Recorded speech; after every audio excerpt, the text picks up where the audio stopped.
In this video, I will show you how to capture your own data using EIQ Time Series Studio so that you can train a classical machine learning model um, afterwards. So I'm going to use an MCX N947 board with an um, accelerometer board from Micro E.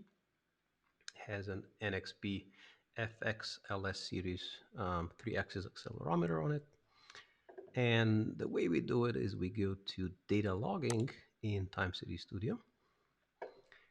We select the target board, in this case Freedom MCX N947, and then we look for the onboard debugger to be detected, and then we click Program. This flashes the board with the image that is able to stream the accelerometer data over UART to the PC so that Time Series Studio can record it. We get a program successfully message indicating it all went through. Then we can click Continue, and we can select the COM port, which is automatically detected if the board is plugged in, and then click Connect. We should see the MCX board, the Freedom MCX 947 in this case, as well as the accelerometer on board the expansion board. And the default configurations for the accelerometer are listed, like 400 samples per second data rate, 2G acceleration range, and a window size or waveform length of 128 samples. If you wanted to change any of these, we can select any values we'd like and click Config Data Logger, but I leave them as default and just click Continue. Next, we have to select how many channels of data we're acquiring. In this case, our accelerometer is 3-axis, so it has 3 channels. And we want to do an anomaly detection machine learning model. So we'll have just 2 classes, one for normal, one for anomalous. I click OK. And next I'm prompted to select the file name. Remember, there's a train and a test phase, so I'll name my first file train normal. And we have to select the class that it corresponds to. That's class 1 by default. If we wanted to, we can change the number of lines or waveforms that we acquire, but the default, the 50, should be enough. To enable the max number of lines, I just have to click the checkbox next to the number, and that will make sure acquisition captures just 50 lines. That's helpful to capture the same amount of lines for all the classes so that our data set is balanced. Once I'm ready, I click Start, and I can see the live acceleration data as it's getting captured. I can see the progress, looking at the number of lines that get acquired. For my normal state, I'm just leaving my board untouched on the table. That way, normal represents no vibration. Once I collect my train data set, I create another file called test because the train and test data sets need to be different.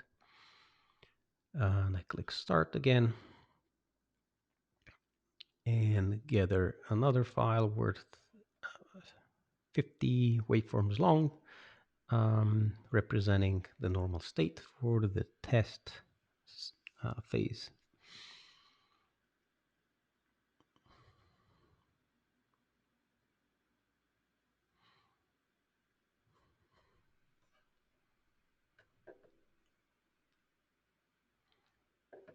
I do the same for the abnormal case, the anomaly case. So for my anomaly case, I want to start introducing some vibration. And it's important that I do it continuously while I acquire the waveform so that every single waveform contains the anomaly. So I'll click Start while I'm actually shaking this board. And that way I introduce some vibration. You can also do tilting, shaking in the air, whatever you would like, really. So that's the whole point. The machine learning model can pick up what the anomaly really is, so it can be a specific type of vibration or movement or direction or even orientation of the board.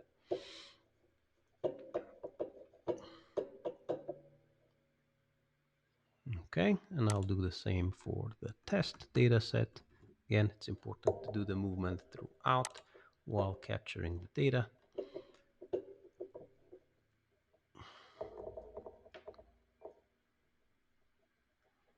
Different types of movement here.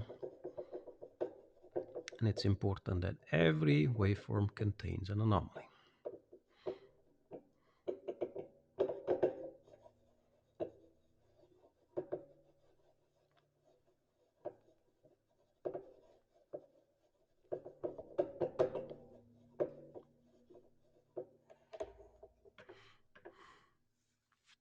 Okay, once I acquired the 4 different files, I can open the saved data set, and this just opens an Explorer window to the location of the files. Okay, so I have it for reference.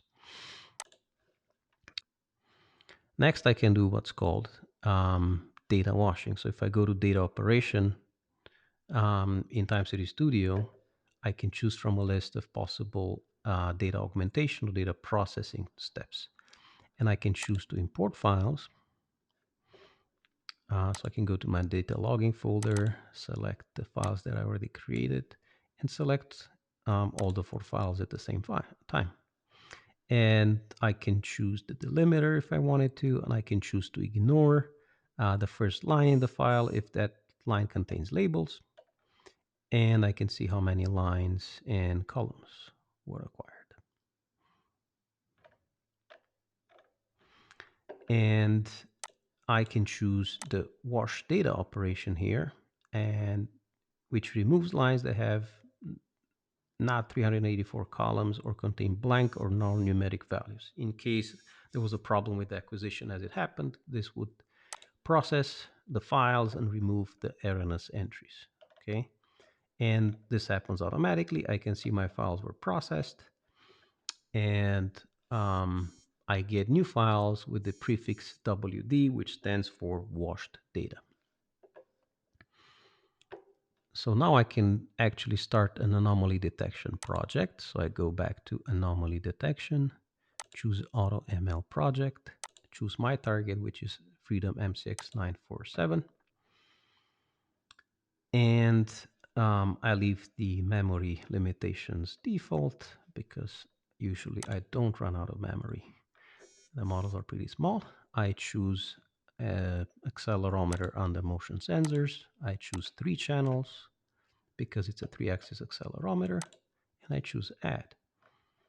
Now I'm able to confirm and create the project for my MCXN.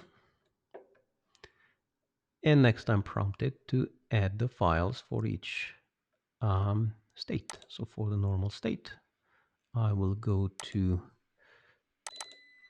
the data operation,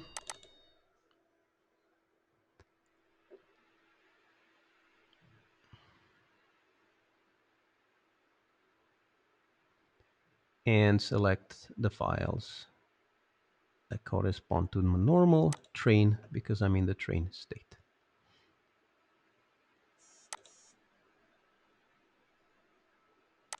I select all the data in the file and select load. And then for the anomaly state, I select train anomaly. Select all the data in the file, select load. And I can see, I can visualize the data as it happens, and I can browse through all the 50 waveforms that I got, and I can actually make sure that I have an anomaly in all the data if I wanted to. I see a 50-50 split between anomaly and normal, which is great. So I can go to the training phase. So all I have to do now is click Start New Training. I will choose Classical Machine Learning, doing a quick search for data, and a train to validation ratio of 8:2, and click Start. And now Time Series Studio will look for all the possible classical machine learning models that can work with my data and rank them based on performance. Now, less than 2 minutes later, we have a trained model that works with our captured data set. As we can see, validations results look great. Confusion metrics is great. Um, Flash and RAM usage is very low, and balanced accuracy is 100%.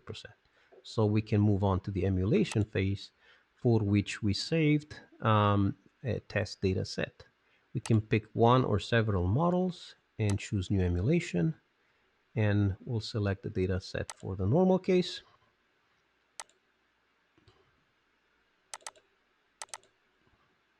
And we select the test normal data set, and then the test anomaly data set, and click start. And about a minute later, I get my test results. Um, as I can see, balanced accuracy looks great, so this model should have no problem working just fine. If I like my model and I want to deploy it, I can go to deployment, and I can choose to create a whole project by selecting the with project option. By default, GCC will be used for MC Expresso, which is what I want to use. And I can enable power quad acceleration if I wanted to, so taking advantage of the onboard BSP on the power quad, or just leave it unchecked. And I'll click generate.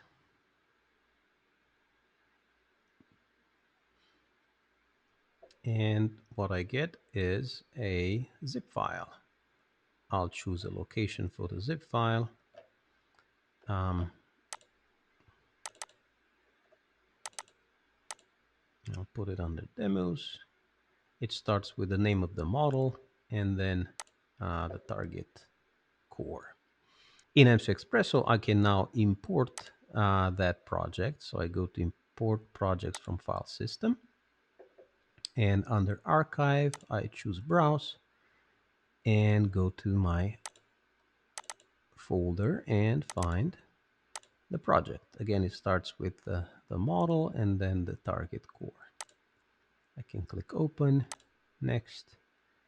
Project is automatically detected, so I can click finish, and I should have an imported project. You might get a warning that the SDK in which the project was created is different than the one you have installed. Most of the time, this is fine and can be ignored because the SDKs are backwards compatible in the great majority of cases. By default, this project is ready to run with one small exception. Um, Default code assumes that we're using a dummy sensor because you might not have an expansion board. So to enable the actual accelerometer and expansion board, we have to go into the source hardware C file, and around line 85, you'll see a function that says register sensor hell dummy.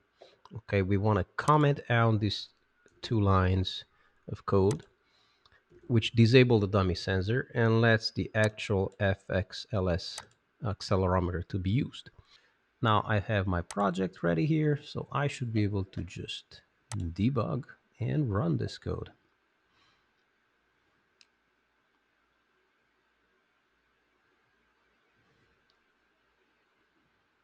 My board is connected to my computer, so the onboard debugger should be detected. And there we go. And I click OK to use the MCO link on board the Freedom board.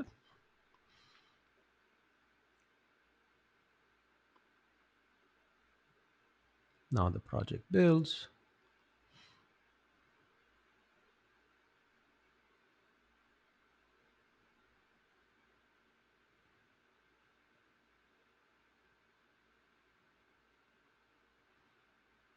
No errors.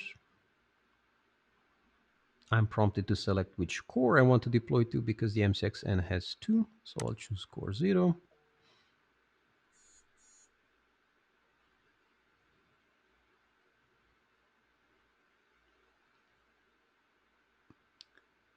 And now my code is ready to run.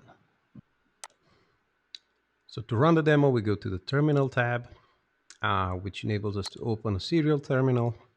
So we choose serial, COM port will be automatically detected, and we just click OK. Now the demo is ready to run. We click resume, and that should open a shell terminal. And what we can do is type in get info, and that tells us the board that's connected and the sensor that is used. Make sure the accelerometer is listed here, otherwise it would have been the dummy sensor by default. So this all looks good. So now we're ready to actually run the model by typing in start pre for prediction. And you'll see prediction here detecting the normal state if I don't move the board, and if I start shaking the board or tilting it will detect it as an anomaly. So there you go, the model actually works, doing exactly what we wanted it to, detecting an anomaly whether we shake or don't shake the board.